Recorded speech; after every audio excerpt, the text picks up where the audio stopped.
비교할 수 없는 하나님. 누가 손바닥으로 바닷물을 헤아렸으며 비염으로 하늘을 쟀으며 땅의 티끌을 뒤에 담아 보았으며 접시 저울로 산들을 막대 저울로 언덕들을 달아 보았으랴. 누가 여호와의 영을 지도하였으며 그의 모사가 되어 그를 가르쳤으랴.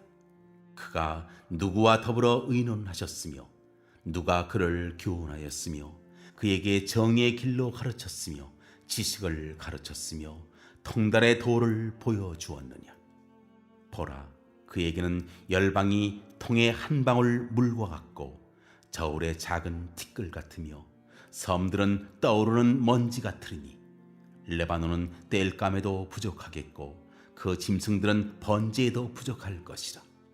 그의 앞에는 모든 열방이 아무것도 아니라 그는 그들을 없는 것 같이 빈 것 같이 여기시느니라.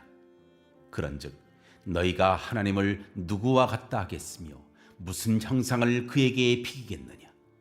우상은 장인이 부어 만들었고 장색이 금으로 입혔고 또 은사슬을 만든 것이니라. 궁핍한 자는 거제를 드릴 때 썩지 아니하는 나무를 택하고 지혜로운 장인을 구하여 우상을 만들어 흔들리지 아니하도록 세우느니라. 너희가 알지 못하였느냐? 너희가 듣지 못하였느냐? 태초부터 너희에게 전하지 아니하였느냐?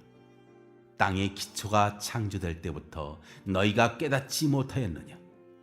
그는 땅 위 궁창에 앉으시나니 땅에 사는 사람들은 메뚜기 같으니라.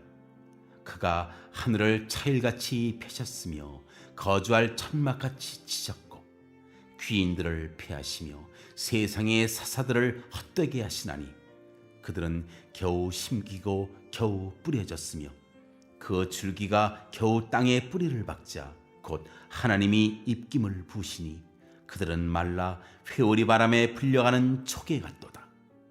거룩하신 이가 이르시되 그런즉 너희가 나를 누구에게 비교하여 나를 그와 동등하게 하겠느냐 하시니라. 너희는 눈을 높이 들어 누가 이 모든 것을 창조하였나 보라.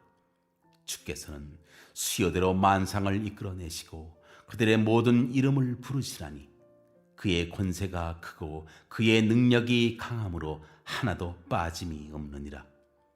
야곱아, 어찌하여 네가 말하며 이스라엘아, 네가 이르기를 내 길은 여호와께 숨겨졌으며 내 송사는 내 하나님에게서 벗어난다 하느냐. 너는 알지 못하였느냐? 듣지 못하였느냐?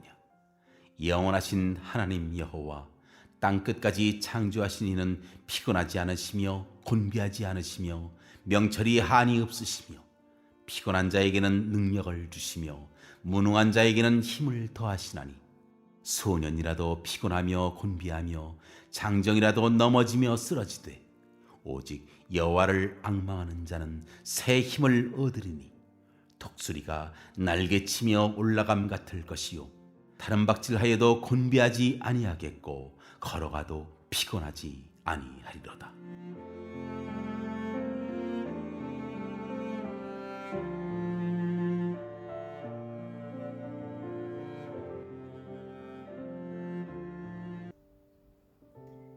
아멘.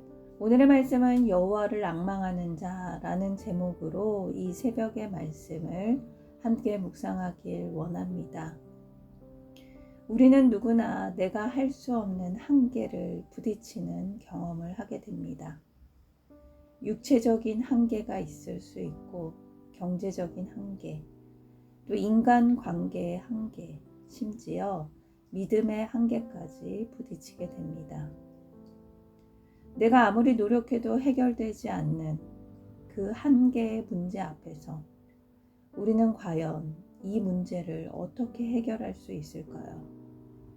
그리고 누가 이 문제를 해결해 줄 수 있을까? 해결은 할 수 있을까? 라는 생각을 하게 됩니다.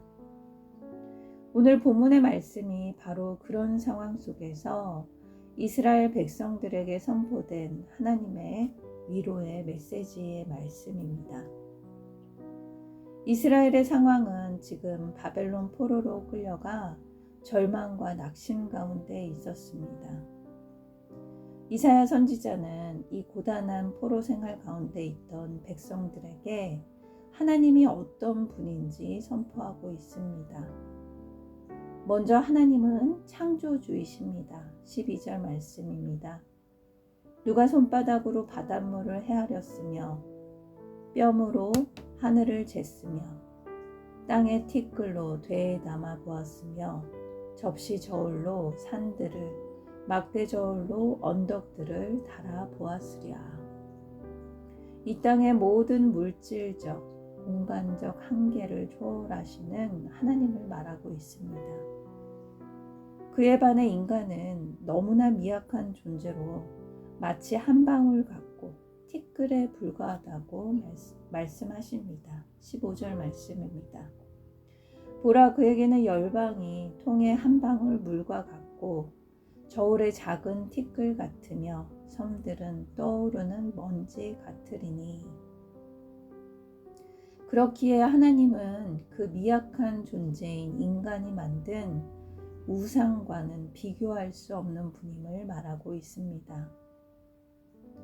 왜 선지자는 이렇게 하나님에 대해 상세하게 설명을 하고 있을까요? 당시 이스라엘 백성은 바벨론 포로 생활 속에서 깊은 낙심과 절망에 빠져 있었습니다.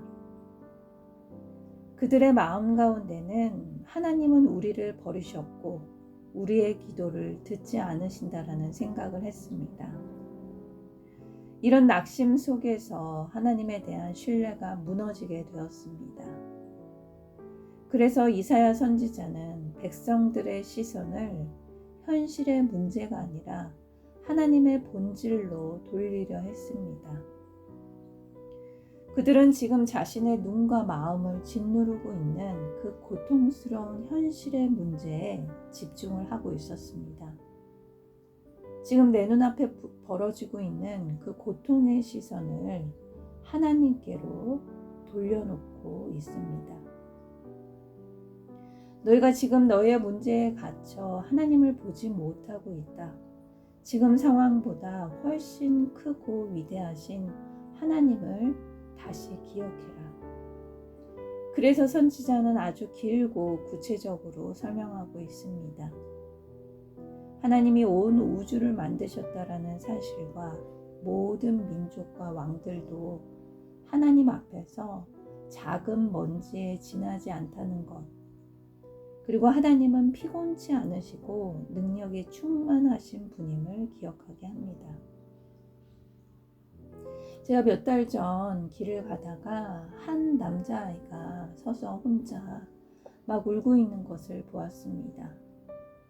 초등학교 1학년, 2학년 정도 돼 보였습니다. 그래서 제가 왜 우는지 물어봤는데 길을 가다 넘어져서 손과 무릎에 상처가 났다고 그 자리에 서서 엉엉 울고 있었습니다. 제가 상처를 보니 피는 나지 않았지만 살이 쓸려 따가울 것 같더라고요. 그래서 아프겠지만 큰 상처는 아니니까 집에 가서 약 바르고 밴드 붙이면 금방 괜찮아질 거라고 말했습니다. 집에 엄마가 계시니 집에 가서 엄마한테 말씀드리고 밴드 붙여달라고 말을 했더니 그제서야 울음을 뚝 멈추고 집으로 달려가는 그 뒷모습을 보게 되었습니다. 마치 이와 같습니다. 상처만 보지 말고 자기를 지켜줄 엄마의 존재를 기억하게 하려는 것입니다. 지금 너희가 아픈 현실만 보고 있지만 너희를 지으시고 다스리시고 지치지 않으시는 하나님을 바라보라는 말씀입니다. 하지만 현실 속의 이스라엘은 불평하고 있습니다. 27절 말씀입니다. 야곱아, 어찌하여 내가 말하며 이스라엘아, 내가 이르기를 내 길은 여호와께 숨겨졌으며 내 송사는 내 하나님에게서 벗어난다 하느냐.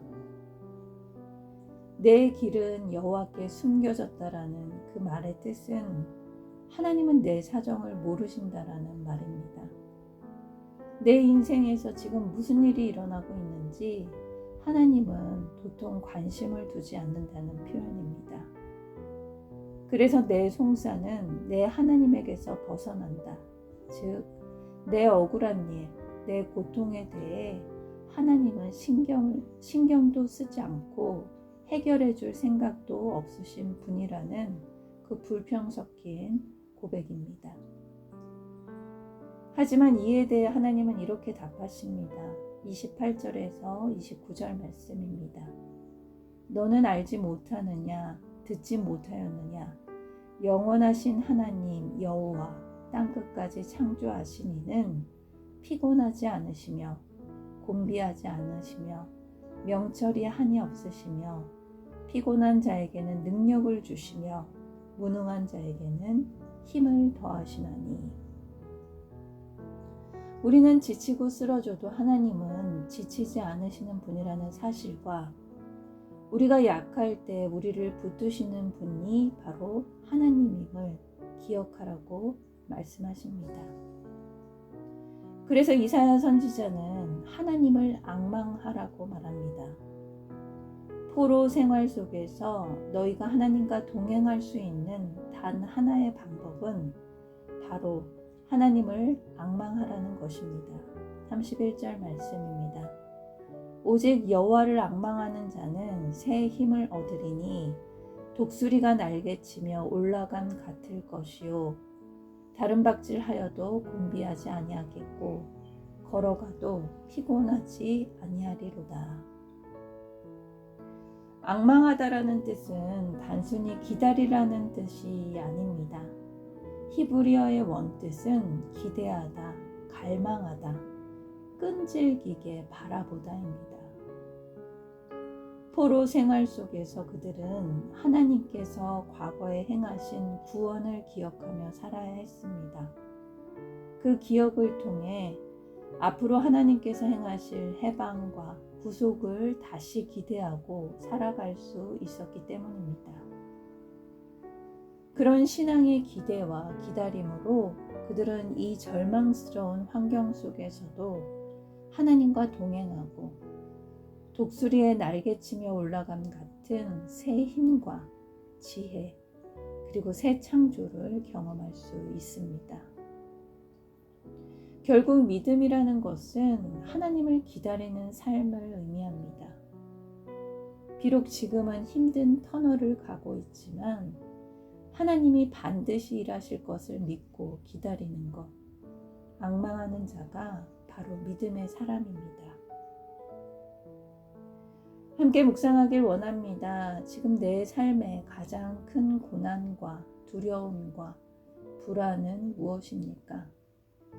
나는 그 문제 앞에 하나님의 능력을 믿고 기다리고 있습니까? 오늘 저와 여러분이 우리의 현실의 상황에 압도되어 절망하는 인생이 아니라 사방이 막힌 가운데 눈을 들어 하나님을 향해 시선을 옮기고 주를 앙망하는 하루가 되길 기도합니다. 사랑의 하나님, 오늘 말씀을 보며 갇혀있던 나의 시선을 주님께 향하게 하심 감사합니다. 내 문제가 제일 컸고 어떻게 해결해야 할지 알지 못해 답답했습니다. 도무지 해결이 보이지 않는 그 캄캄한 현실에 때로는 주님의 침묵을 원망하기도 했습니다. 그럼에도 오늘 말씀을 통해 다시 일어날 용기와 또 앞으로 나아갈 수 있는 힘 주심 감사합니다. 낙심과 두려움이 몰려올 때에 창조주 하나님을 기억하며 앙망하는 하루가 되길 기도합니다. 고난 중에도 믿음으로 독수리처럼 높이 날아오르는 영광을 허락해 주시옵소서. 오늘도 주님이 주시는 그 힘으로 나아갑니다. 감사드리며 예수님의 이름으로 기도드립니다. 아멘.